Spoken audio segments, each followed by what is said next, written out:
বন্ধুরা, আজকে আমরা আলোচনা করব যে আপনার যেটা ফেসবুক পেজ আছে সেই পেজের মাঝে যদি এইরকম শো হয় যে দেখতে পাচ্ছেন প্রোফাইল হ্যাজ সেম ইস্যু। তো এই অপশনটা যদি আপনার মোবাইলে দেখায় তাহলে আপনি কি করবেন, আর এই অপশনটা কেন আসছে আপনার মোবাইলে, এই বিষয়ে আমরা আজকে আলোচনা করব। বন্ধুরা, প্রথমে জানবো যে এই প্রোফাইল হ্যাজ সেম ইস্যু এই অপশনটা কেন আসছে আপনার মোবাইলে। তো সেটা জানার জন্য আমাদের কি করতে হবে, এই নিচে দেখতে পাচ্ছেন ভিউ ডিটেলসের অপশন আছে, তো এখানে ক্লিক করতে হবে। তো ক্লিক করার পর আপনার যেটা পেজের নাম সেই পেজের নাম কিন্তু উপরে আপনি দেখতে পারবেন, আর তার এই লোগোটার মাঝে দেখতে পারবেন আপনি একটি মাইনাস চিহ্নের মতো একটি চিহ্ন দেখা যায়। তো এইরকম চিহ্ন যদি আপনার ফেসবুক পেজের মাঝে দেখায় তাহলে আপনার ফেসবুক পেজটা কিন্তু অল্প বিপদে আছে, আর সেটা কিন্তু আপনার ঠিক করা খুবই জরুরি। তো আমরা প্রথমে জানবো যে এই প্রোফাইল হ্যাজ সেম ইস্যু এই অপশনটা কেন আসছে। এখানে ক্লিক করার পর এখানে আপনি একটি অপশন দেখতে পাচ্ছেন। আপনার ফেসবুক পেজের মেন কারণ হচ্ছে যে এই অপশনটা চলে আসছে বলেই আপনার ফেসবুকের মাঝে প্রোফাইল হ্যাজ সেম ইস্যুর অপশনটা চলে আসছে। যে এই অপশনটা কেন আসছে আপনার মোবাইলে, নুডিটি অর সেক্সুয়াল অ্যাক্টিভিটির যেটা অপশন, এই অপশনটা আপনার মোবাইলে কেন আসছে। তো এটা হচ্ছে মেন কারণ হচ্ছে যে যদি আপনি কোনো সময় আপনার মোবাইলে যদি খারাপ কিছু আপলোড করেন এবং কাউকে যদি শেয়ার করেন তাহলে কিন্তু আপনার ফেসবুক পেজের মাঝে এই অপশনটি চলে আসতে পারে, যেটা ফেসবুক ভায়োলেশনের বাইরে যায়। যেমন একটি নগ্ন ছবি যেটার মাঝে কোনো কাপড় ছাড়া ছবি যদি আপনি আপনার আপলোড করেন ফেসবুক পেজের মাঝে তাহলে কিন্তু এরকম অপশন আসতে পারে।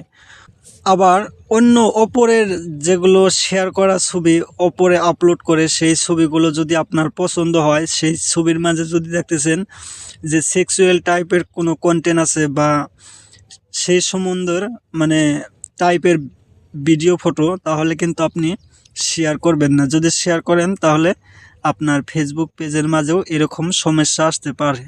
এখন আমি বলবো যে এটার সমাধান কি, ঠিক আছে। তো এখন সমাধান তো করতেই হবে, তা না হলে তো আমাদের যেটা ফেসবুক পেজ আছে সেটা কিন্তু নষ্ট হয়ে যাবে। তো এটা সমাধান করার জন্য আপনাদের সিম্পলি এটার উপরে ক্লিক করে দিবেন, তারপর এখানে সি রুল অপশন আছে, এখানে আপনি ক্লিক করে দিবেন। সি রুলে ক্লিক করার পর এখানে যে রুলগুলো দেওয়া আছে তো সেই রুলগুলো প্রথমে আপনি পড়বেন, ঠিক আছে। তো পড়ার পর আপনি ব্যাকে চলে আসবেন।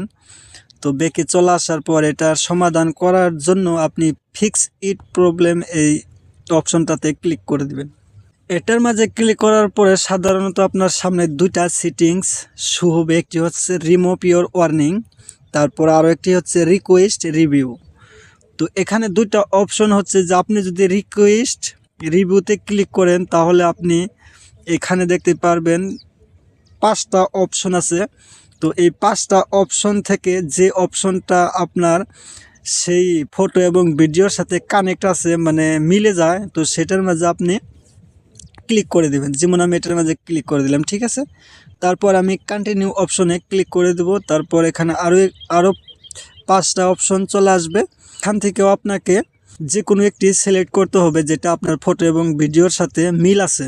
তো ক্লিক করার পর তারপর আবার আপনি এখানে কন্টিনিউতে ক্লিক করে দিবেন। তারপর এখানে সাবমিট অপশন আসছে, তো সাবমিট অপশনে আপনি ক্লিক করে দিবেন, ঠিক আছে।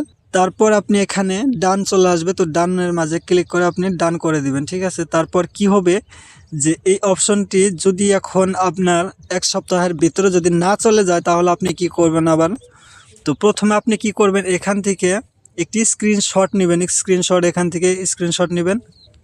তারপর আপনি ব্যাকে চলে আসবেন। ব্যাকে চলে আসার পর আপনার যেটা প্রোফাইলে চলে যাবেন, প্রোফাইলের এখানে, তারপর নিচের দিকে আপনি হেল্প অ্যান্ড সাপোর্টে করে দিবেন। ক্লিক করার পর এখানে আপনি একটি অপশন দেখতে পারবেন রিপোর্ট এ প্রবলেম। তারপর এখানে রিপোর্ট এ প্রবলেম ক্লিক করার পর তারপর এখানে আপনি নিচে কি করবেন, এখানে continue to report A problem option আছে, এটার মাঝে ক্লিক করে দিবেন। এখানে নিচে আরও একটি অপশন দেখতে পারবেন, এখানে উপরের অপশনটার উপরে ক্লিক করে দিবেন। তারপর আপনার সামনে এরকম পেজ শো হয়ে যাবে। তো এখানে আপনার সবগুলো লেখা আছে, আপনি কি সমস্যার জন্য আপনি রিপোর্ট করতে চান, তাহলে আপনি এখান থেকে এই প্রোফাইল অপশনটাকে সিলেক্ট করে নেবেন। ঠিক আছে, তো প্রোফাইল অপশনটাকে সিলেক্ট করে নেওয়ার পর এখানে আপনি ডিসক্রাইব দ্য ইস্যু, এখানে আপনি লিখে দিবেন কি সমস্যা। তারপর আপনি স্ক্রিন রেকর্ড করেও দিতে পারেন যে সমস্যাগুলো হয়েছে, তো সেই সমস্যাগুলো স্ক্রিন রেকর্ড করেও এখানে আপলোড করতে পারবেন। তা না হলে আপনি স্ক্রিনশট মেরেও এখানে আপনি ফটো আপলোড করতে পারবেন সমস্যাটি।